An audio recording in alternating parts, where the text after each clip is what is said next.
আসসালামু আলাইকুম প্রিয় দর্শক, অন্য মঞ্চের আলাপ চাইতে আপনাদের সকলকে আমন্ত্রণ জানাচ্ছি। আপনারা সবাই অবহিত আছেন, বাংলাদেশে একটা গুমোট পরিস্থিতি, অস্থির সময় কাটছে বাংলাদেশে।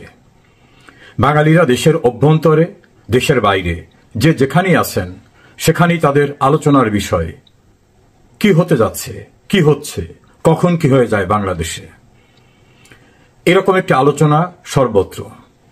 তার সঙ্গে নতুন করে সংযুক্ত হয়েছে ডক্টর মোহাম্মদ ইউনূসের দপ্তর থেকে দেওয়া একটা প্রেস নোটে।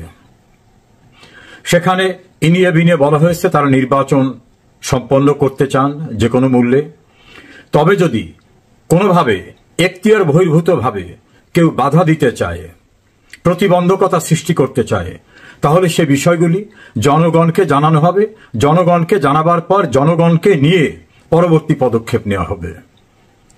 শব্দটি মনে রাখবেন। বলা হয়েছে যদি কেউ এখতিয়ার বহির্ভূতভাবে বাধা সৃষ্টি করে বা এখতিয়ার বহির্ভূতভাবে কোনো আদেশ নির্দেশ দেয়, এমনটাই বোঝাবার চেষ্টা করা হয়েছে। তো একটা সরকারের প্রধান, তার একটা উপদেষ্টা পরিষদ আছে, আইনের দৃষ্টিতে যদিও টোটালটাই অবৈধ, তারপর একটা স্ট্রাকচার কাজ তো করছে। তাদেরকে কে ভয় দেখাচ্ছে, কে তার জুরিসডিকশনের বাইরে গিয়ে তাদের কাজে বাধা সৃষ্টি করতেছে বা তাদেরকে ডিকটেশন দিচ্ছে, এটা নিয়ে অনেক আলোচনা। রাজনৈতিক বিশ্লেষক এবং গণমাধ্যমে যারা কাজ করেন তাদের ধারণা ডক্টর ইউনূসের দপ্তর সেনাপ্রধান জেনারেল ওয়াকারকে বুঝাতে চেয়েছেন। কারণ ওয়াকার ইতোপূর্বে বলছিলেন ডিসেম্বরের ভিতর নির্বাচন হতে হবে, জাতীয় গুরুত্বপূর্ণ বিষয় সিদ্ধান্ত সেনাবাহিনীকে অন্ধকারে রেখে সিদ্ধান্ত নেওয়া যাবে না, আর ন্যাশনাল কোনো বিষয় সিদ্ধান্ত নিতে গেলে নির্বাচিত জনপ্রতিনিধিদের নিতে হবে।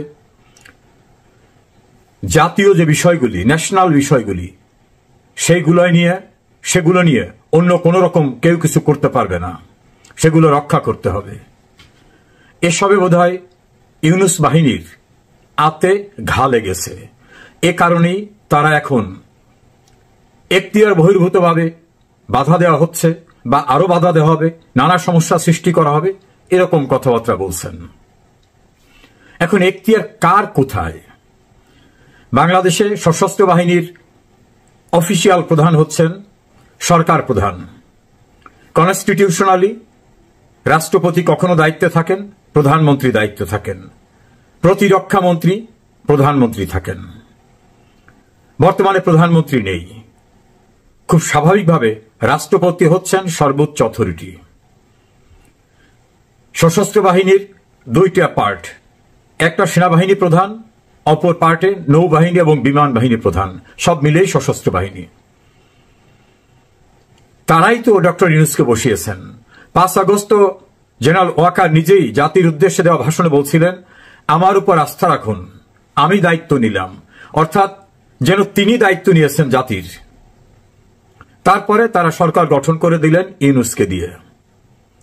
ইউনূসকে বসিয়েছেন তিনি। যে মুহূর্তে জেনারেল ওয়াকার ইউনূসের পাশে থাকবে না, সেই মুহূর্তে ডক্টর ইউনূসকে পাহারা দেবার জন্য গ্রামীণ ব্যাংকের দারোয়ান ছাড়া আর কাউকে খুঁজে পাওয়া যাবে না। কারণ তার যারা নিয়োগকর্তা হিসেবে পরিচিত, তারা তো তাকে গাদ্দার বলতেছে, বেঈমান বলতেছে, লন্ডনে গিয়ে সেজদা দেওয়া ব্যক্তি বলতেছে, সরকার বিক্রি করে দেওয়া আসা ব্যক্তি বলতেছে, এবং ইউনূস সরকারের দ্বিতীয় ব্যক্তিকে ভণ্ড বলতেছে তারা, ডক্টর মোহাম্মদ ইউনূসকে। বিএনপির স্ট্যান্ডিং কমিটির সদস্য আমির খসরু মাহমুদ দেখলাম তাকে জনসমক্ষে চরমভাবে হেয় প্রতিপন্ন করছেন। ইউনূসের দেশের বাইরেও তো কেউ এখন আর পক্ষে নেই। তারা তার স্বরূপ বুঝতে পেরেছে, অতীতে বুঝতে পারেনি। কাজের ভিতর গেলেই তো তার যোগ্যতা অথবা তার দিয়ে কি করা যাবে, তার কম্পিটেন্সি, তার এলিজিবিলিটি, এটা পরীক্ষা নিরীক্ষা হয়। ইউনূসের দেশের ভিতরে এখন স্বজন নেই। বিএনপির সঙ্গে তাল মিলিয়ে নির্বাচন করার কথা বলায় জামাত সরে গেছে। এনসিপি এখন আর তার সঙ্গে নেই। তারা তাকে গাদ্দার বলতেছে, দেশ বিক্রেতা বলতেছে, নানাভাবে তাকে অভিহিত করতেছেন। হঠাৎ করে এই সময়ে কেন তিনি সংবাদ বিজ্ঞপ্তিতে কেউ যদি এখতিয়ার বহির্ভূত কাজ করে, আমাকে একটি দৈনিকের সদ্য অপসারিত সম্পাদক, বাংলাদেশের খ্যাতিমান একজন সাংবাদিক সংগঠনের নেতা ছিলেন। তিনি আমাকে বললেন, উনি কাকে বলে এখতিয়ার বহির্ভূত? উনারই তো কোনো এখতিয়ার নাই। কোন আইনে উনি এই আসনে বসেছেন? ওনার আইনগত ভিত্তি কি? সংবিধানে তো ওই নামে কোনো পদই নেই। উনি নিজেই তো এখতিয়ার বহির্ভূত, উনি আবার অন্যকে বলেন এখতিয়ার বহির্ভূত। উনি তো বুঝাতে চান জেনারেল ওয়াকারকে এখতিয়ার বহির্ভূত। জেনারেল ওয়াকার তো অফিসিয়ালি অ্যাপয়েন্টেড, এবং সেনাবাহিনী একটা ইনস্টিটিউশন, একটা প্রতিষ্ঠান। তিনি অবৈধভাবে ক্ষমতা দখলকারী না, ইউনূস যেভাবে দখলে বসছেন। তাহলে ওয়াকারকে নিয়ে তার এত অ্যাংজাইটি কেন? নাম প্রকাশ না করার শর্তে একজন অবসরপ্রাপ্ত ঊর্ধ্বতন সেনা কর্মকর্তার অভিমত, সম্প্রতি জেনারেল ওয়াকার যে 3 জনের সঙ্গে দেখা করেছেন, মাননীয় প্রধান বিচারপতি, মহামান্য রাষ্ট্রপতি এবং ইউনূসের সঙ্গে, সেখানে তিনি হয়তো একটা মেসেজ দিয়ে আসছেন। কারণ তিনিও তো জানেন বাংলাদেশের তত্ত্বাবধায়ক সরকার ব্যবস্থা সংক্রান্ত সুপ্রিম কোর্টে পেন্ডিং ম্যাটারটা খুবই দ্রুত ডিসপোজাল হয়ে যাবে। তারপর তো তত্ত্বাবধায়ক সরকার ব্যবস্থা যদি সংবিধান ফিরে আসে, তাহলে তত্ত্বাবধায়ক সরকার গঠন করতে হবে। সেক্ষেত্রে তো আর ইউনূসকে রাখার কোনো অবকাশ নাই আইনে। সেখানে নিয়ম অনুযায়ী তো সর্বশেষ অবসরপ্রাপ্ত প্রধান বিচারপতি হবেন তত্ত্বাবধায়ক সরকারের প্রধান উপদেষ্টা। তিনি যদি কোনো কারণে আসতে রাজি না হন বা তাকে নিয়ে কোনো বিপত্তি হয়, তাহলে তার পূর্বে যারা রিটায়ার্ড করেছেন, বিচারপতি হাসান ফয়েজ সিদ্দিকী, বিচারপতি সৈয়দ মাহমুদ হোসেন, বিচারপতি মোজাম্মেল হোসেন, আর অন্যান্য যারা আছেন নিয়ম মাফিক যারা আসবেন। এখানে মনে রাখতে হবে যারা রিজাইন করে গেছেন, পদত্যাগ করেছেন, তারা কিন্তু কেউ আসতে পারবেন না। ফলে যদি পূর্বের স্ট্রাকচারও থাকে, তাহলে এই যাদের কথা বললাম তারা হবেন তত্ত্বাবধায়ক সরকারের প্রধান, যদি অন্যরকম কোনো কিছু না হয়। ইউনূস বুঝতে পারছেন যে পরিস্থিতি এখন অস্বাভাবিক পথে যাচ্ছে, তার সময় এখন ঘনিয়ে আসছে। তিনি খাদের কিনারে একেবারে চলে গেছেন। হয়তো আমি অনুমান করে বলছি যে সেনাপ্রধানের কোনো মেসেজ হয়তো তাকে আরো বেশি আতঙ্কিত করেছে। ভীত লোকরা গ্রামে যখন রাতে চলাফেরা করে, অন্ধকারে যখন চলে এবং আশপাশে যখন বাগান থাকে, কোনো বিষাক্ত সাপ, হিংস্র জানোয়ার থাকতে পারে, নাও পারে। গ্রামে একটা প্রচলিত কথা আছে, ভূত প্রেত থাকে। অজানা আশঙ্কায় সে চিৎকার করে করে গান গাইতে থাকে, কখনো কখনো বলতে থাকে, আমি কোনো ভয় পাইনি, আমি কোনো ভয় পাচ্ছি না। ইউনূস চতুর্দিকে তাকিয়ে দেখছেন সঙ্গে কেউ নাই। ওই যে গ্রামে অন্ধকারে বাগানের কাছ থেকে চলা ব্যক্তিটি যেমন ভাবে দেখে এই সাপ, এই বাঘ ভল্লুক, এই ভূত প্রেত, এই আমাকে কোনো ডাকাত ধরছে, কোনো ঘাতক ধরছে, নানাভাবে তিনি আতঙ্কের ভিতরে পড়েন। সেই আতঙ্কের ভিতরে ইউনূস এখন নিজের ভিতর থেকে ভীত সন্ত্রস্ত অবস্থাকে কিভাবে প্রকাশ করবেন সেজন্য বলতেছেন, আপনারা সবাই সতর্ক থাকবেন, নানাভাবে বাধা আসবে, এখতিয়ার বহির্ভূতভাবে বাধা আসতে পারে। ওই যে কথাটা, ইউনূসের কি এখতিয়ার? তার নিজেরই তো কোনো এখতিয়ার নাই। এই অবস্থায় ইউনূস এখন একেবারে চূড়ান্ত সীমানায় পৌঁছে গেছেন। তিনি সেনাপ্রধানকে প্রকারান্তরে হুমকি দিচ্ছেন। বাংলাদেশের সেনাপ্রধানের ধৈর্য শক্তি কেউ কেউ বলে গন্ডারের চেয়ে অনেক বেশি। তাকে যত গালিগালাজ করা হোক, যে ভাষায় গালিগালাজ করা হোক, ক্যান্টনমেন্ট উড়িয়ে দেওয়া, তার নামের পিছনে অমকের বাচ্চা ইত্যাদি ইত্যাদি বলা, তারপর তিনি বলেন যে ওরা বাচ্চা। এর ভিতর কারু কারু বয়স 60 বছর, সেটাকেও তো আমরা বাচ্চার ভিতর ধরে নিলাম। আমি ব্যক্তিগতভাবে মনে করি সেনাবাহিনী একটি প্রতিষ্ঠান। এই প্রতিষ্ঠানকে গ্রামের আনসার ভিডিপির মতো ট্রিট করে যার যা ইচ্ছা তাই বলা কোনোভাবে কাঙ্ক্ষিত না। এই প্রতিষ্ঠান দেশ ও জনগণের অতন্দ্র প্রহরী। এই প্রতিষ্ঠান একদিনে গড়ে ওঠেনি। আমাদের গর্বের প্রতিষ্ঠান বাংলাদেশ সেনাবাহিনী। এর ভিতর থেকে কেউ কেউ ভুল করতে পারেন বা ভুল করেন। বঙ্গবন্ধুকে যারা হত্যা করেছিল তারা সেনাবাহিনীর সদস্য ছিল, কিন্তু আমরা কি বলবো গোটা সেনাবাহিনী অভিযুক্ত? নিশ্চয়ই না। জিয়াউর রহমান, তাকে যিনি রক্ষা করেছিলেন, কর্নেল তাহেরকে নির্মমভাবে মেরে ফেলেছিলেন। জিয়াউর রহমান তখন সেনাবাহিনীর কর্মকর্তা। যত অভ্যুত্থান হতে গেছে সবাইকে বিনাশ করে দিয়েছেন, সেজন্য কি গোটা সেনাবাহিনীকে অভিযুক্ত করব?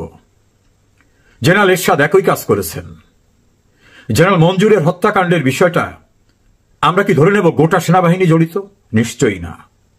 ওই ক্ষেত্রে আমার পরিষ্কার বক্তব্য, ব্যক্তির অপরাধের জন্য গোটা ইনস্টিটিউশনকে অভিযুক্ত করা যায় না, যেমন তদ্রূপ ভাবে যারা প্রতিদিন গালিগালাজ করছেন, সেনা কর্মকর্তাদের নাম ধরে পিছনে অশ্লীল অশ্রাব্য ভাষা ব্যবহার করছেন, এর ফলে এখন রাস্তাঘাটে কর্তব্যরত সেনা কর্মকর্তাদের, সেনাবাহিনীর সদস্যদেরকে তুচ্ছ তাচ্ছিল্য করে স্লোগান দেয় ভুয়া ভুয়া ভুয়া। অথচ একটা সময় আমরা যদি 9/11-এর কথা বলি, একজন সেনা সদস্যের ইউনিফর্ম দেখলে আতঙ্কিত হতো সবাই। প্রাকৃতিক দুর্যোগেও তাই, প্রতিরক্ষায়ও তাই। কাজে সেনাবাহিনীর মর্যাদা যেমন রক্ষা করা দরকার, সেক্ষেত্রে ইউনুসদের হুমকির কাছে কেউকে পরাভব মানা উচিত না। আবার ইউনুসের মব বাহিনীর যাচ্ছাতাই গালিগালাজের কাছেও সেনাবাহিনীকে চরমভাবে হেয় প্রতিপন্ন করাটাও কোনোভাবে যৌক্তিক না। যারা হেয় প্রতিপন্ন করেন তাদের অনেকে গ্রামের ইউনিয়ন পরিষদের চেয়ারম্যান হওয়ার যোগ্যতা নাই।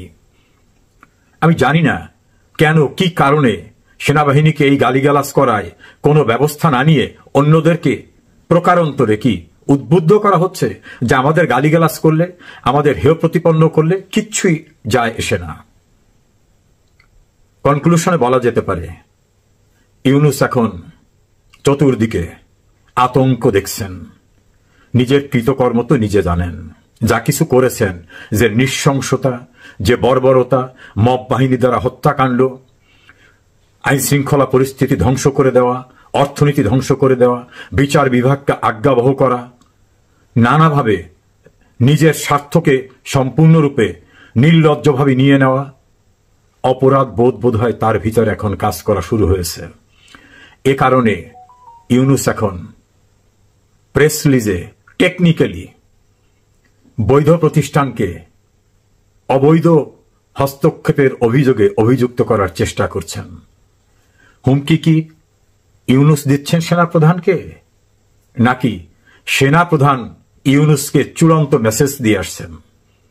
যদিও পাবলিকলি সেটা প্রচার হয়নি, তবে আলোচনা রয়েছে ইউনুসকে বোধহয় চূড়ান্ত কোনো মেসেজই দেওয়া হয়েছে।